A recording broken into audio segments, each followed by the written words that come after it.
مفتی صاحب امام صاحب کی خدمت کرنی چاہیے؟ جی ہاں، امام اس دور کا مظلوم ہے بابا، اپنے امام کی عزت کرنا سیکھو، اماموں کی خدمت کرو، وہ آگے ٹھہر کر نماز پڑھاتا ہے، وہ اخلاص سے پڑھاتا ہے، وہ اخلاص سے نہ پڑھائے نا، تم غسل کر کے بھی پیچھے ٹھہرو اور آگے وہ وضو چھوڑ دے، تمہاری نمازیں قبول نہیں ہونی، ٹھیک ہے؟ اس لیے اپنے امام کی فکر کیا کریں، مولانا کی دینی خدمات پر روشنی ڈالیں۔ میں نے اتنی بڑی بات کہہ دی ہے کہ ہم سب کے سروں پہ پگڑی اور داڑھی اور مدارس اور مساجد محفوظ ہیں، تو مولانا کی مرہون منتیں آپ اس سے بھی بڑی بات پوچھ دیں۔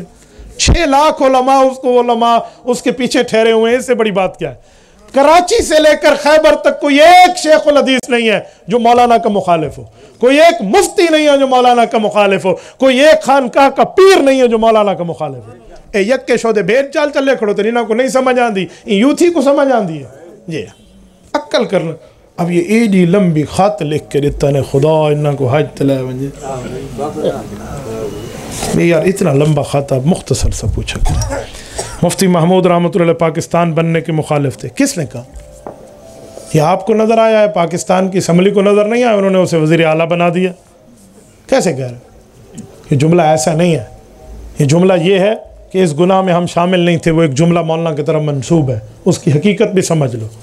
جس وقت مغربی پاکستان جدا ہوا تو کسی نے کہا ہم نے تو پاکستان بنا کے گناہ کیا، مولانا نے کہا اگر یہ گناہ ہے تو پھر اس گناہ میں ہم شامل نہیں تھے، ورنہ تو احرار اسلام والوں کا نظریہ تھا کہ مسجد بنے یا نہ بنے اس پہ تو اختلاف ہو سکتا ہے، لیکن جب مسجد بن جائے تو ہر مسلمان اس کا محافظ ہے۔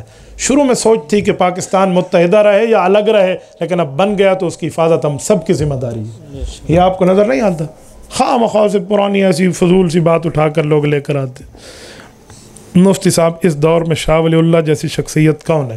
حضرت شاہ ولی اللہ رحمۃ اللہ علیہ جیسی شخصیت جو ہے مختلف ان کا فیض دنیا میں پھیلا ہے، کسی کو علم حدیث کا فیض ملا ہے، کسی کو تفسیر کا ملا ہے، کسی کو بلاغت کا ملا ہے، کسی کو تصوف کا ملا ہے، تو اس دور میں تقسیم ہو کر سب تک پہنچ گیا ہے۔